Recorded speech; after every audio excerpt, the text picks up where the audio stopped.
कांद्याचे प्रश्न जो आहे तो बिकट आहे. शेतकरी चिंतेत आहे, अडचणीत आहे. मी कसं या तेच सांगितलं की युद्धजन्य परिस्थितीमुळे जो कांदा बांगलादेश किंवा इतर देशात जायचा त्यावर मोठ्या प्रमाणावर आता बंधनं आलेत आणि त्यामुळं आपल्या देशातला कांदा हा थोडा त्या ठिकाणी घरी पडलेला आहे. त्यामुळं अत्यंत वाईट परिस्थिती आहे. पण सरकार या शेतकऱ्याबद्दल काही काळजी घेण्याचा विचार करत आहे. आमचे मुख्यमंत्री याबद्दल सकारात्मक चर्चा करते आहे. निश्चितपणे याच्यामध्ये आमचे प्रधानमंत्र्याचं लक्ष आहे, माझं लक्ष आहे, मुख्यमंत्र्याचं लक्ष आहे. आम्ही आता तोडगा काढू. जलजीवनची कामं जे आहेत ते पूर्ण ठप्प आहेत. पैसे देखील मंजूर झाले, मात्र अनेक ठिकाणी जे आहे ते जलजीवनची कामं जलजीवन मिशनच्या राज्यातल्या कामाला 15,000 कोटी रुपयाची गरज आहे. त्याबद्दलचा हुडकोचा एक प्रस्ताव तयार आहे. मला वाटतं त्याचा मार्ग निघेल.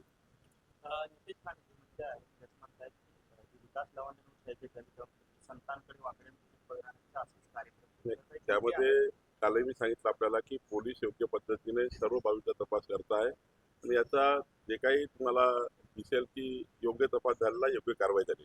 सर, ओबीसी प्रवर्गाची 27 जाती अशा आहेत ज्यांचं केवळ कॉमर्स नावाचं स्पेलिंग मिस्टेक अशा कारणामुळे केंद्रीय सेक्टरल ओबीसीच्या यादी समावेश होऊ शकला नाही. त्याच्यामध्ये मी फॉलोअप करणार आहे. कालच ती माहिती मला कळलेली आहे. कॉमा स्वल्पविराम वेलांटीमुळे 27 जातींचा त्या ठिकाणी ओबीसी मध्ये अडचणी निर्माण झाल्या.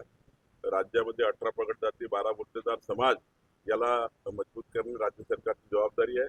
राज्य सरकार फॉलोअप करेल. साहेब, आता सोलापुरातील बीटूची मागणी जोर आहे. कधीपर्यंत विषय मार्गी लागेल काय सांगा? सोलापूरचा अत्यंत महत्वाचा B1, B2H आणि गुंठेवारी हे चारही विषय मला या ठिकाणी आमचे अध्यक्ष तळवटकर आणि आमचे या ठिकाणी सौ रोहिणीताईंनी आणि श्री आमचे आमदार रोजच विधिमंडळात मागे लागून आहेत.